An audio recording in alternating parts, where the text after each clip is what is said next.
Okay, part 3 of going over religion. If you're new here, my name's Sandra. I love old books, and the insignificant cucks hate me because of it. So we are going over as much history as possible. We are in the Chambers encyclopedias. These were printed in the 1890s. My husband just got me a new book. It's Encyclopedia of Religious Knowledge, because I also collect Bibles. This is from 1822. This is from 1844. Anyway, so if there's anything you want me to look up, I also have several sets of encyclopedias. Just leave me a comment, but also look through the videos. We've gone over tons of stuff. So if you like stuff like this and you're not softer than baby shit, go ahead and give me a follow. Because one thing is, I am super blunt and honest. So if you're sensitive, I'm probably not your person. Just go ahead and block me. The sixth phase is represented by the monotheistic religions, the Jewish, Christian, and Mohammedan. These religions all claim to rest on special revelation. In them only is belief in the plurality of gods entirely transcended. Philosophical monism in a religion does not cast out polytheism. Fetishism, image worship, totemism, shamanism, and sorcery probably should be regarded not as distinct phases or natural logical stages of religious development, but as adjuncts and incidental perversions of religion which presuppose its normal or logical phases or stages. An adequate proof of this view would necessarily dislodge and destroy a number of current hypotheses. The theories regarding the psychological origin and the essence of religion are numerous and divergent. It was common among the atheists of the 18th century to speak of religion as an invention of individuals desirous of deceiving their fellow men in order to further their own selfish and ambitious views. Feuerbach, Lang, Spencer, and other accounts for its appearance by imagination, illusion, or a misinterpretation of ordinary or exceptional phenomena. Some zealous supernaturalists have argued that it must have originated in a primitive revelation. It may be referred exclusively to the intellectual provinces of human nature.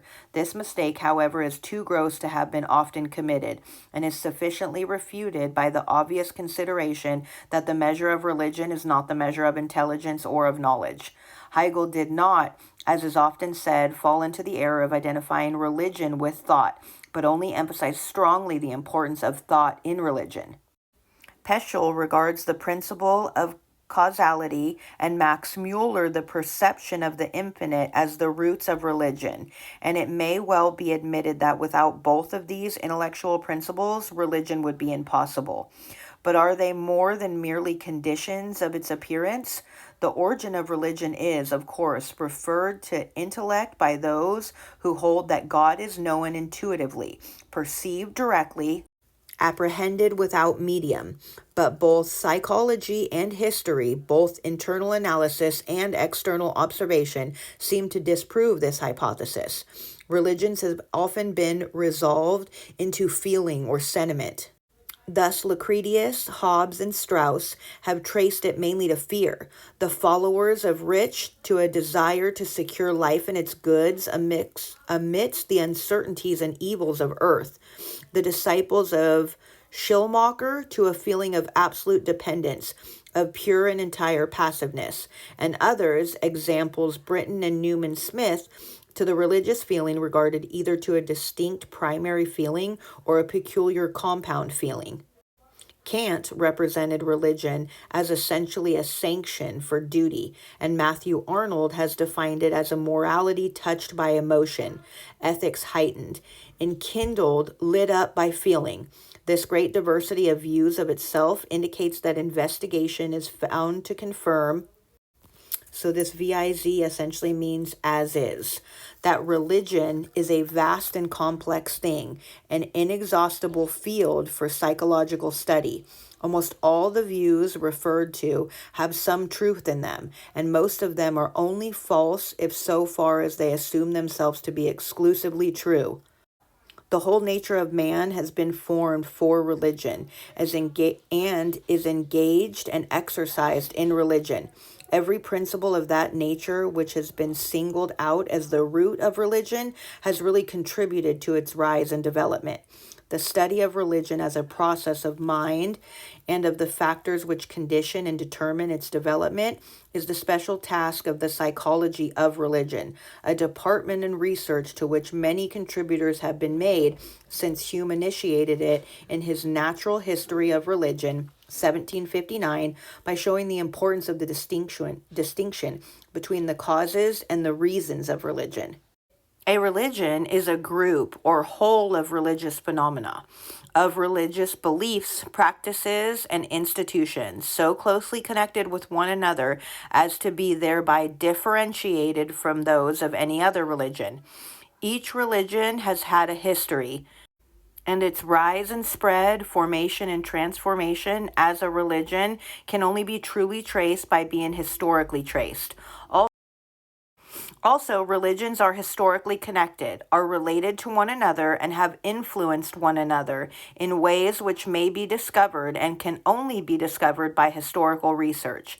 Hence, the history of religions is also the history of religion, not an aggregation of the histories of particular religions, but a truly general history, like the histories of art, industry, science, and society in general. It is found on examination to have been a process of development in which each state of religion has proceeded gradually from antecedent factors and conditions. The precise nature of the development can only be ascertained by investigation of the history itself. No hypothesis of development should be assumed as a presumption of such investigation. Naturalistic a priorism is as illegitimate in historical inquiry as theological or metaphysical a priorism.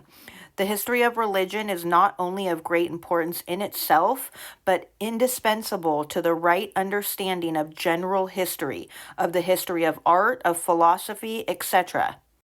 It has been studied with more zeal and success during the 19th century than in all the preceding ages. The history of religious belief is, of course, only a part of the history of religions. It is, however, distinguishable, although inseparable from it, and is often and conveniently designated comparative theology. It comprehends comparative mythology and the history of doctrines, myths being beliefs which are mainly the products of imagination, and doctrines of reflection.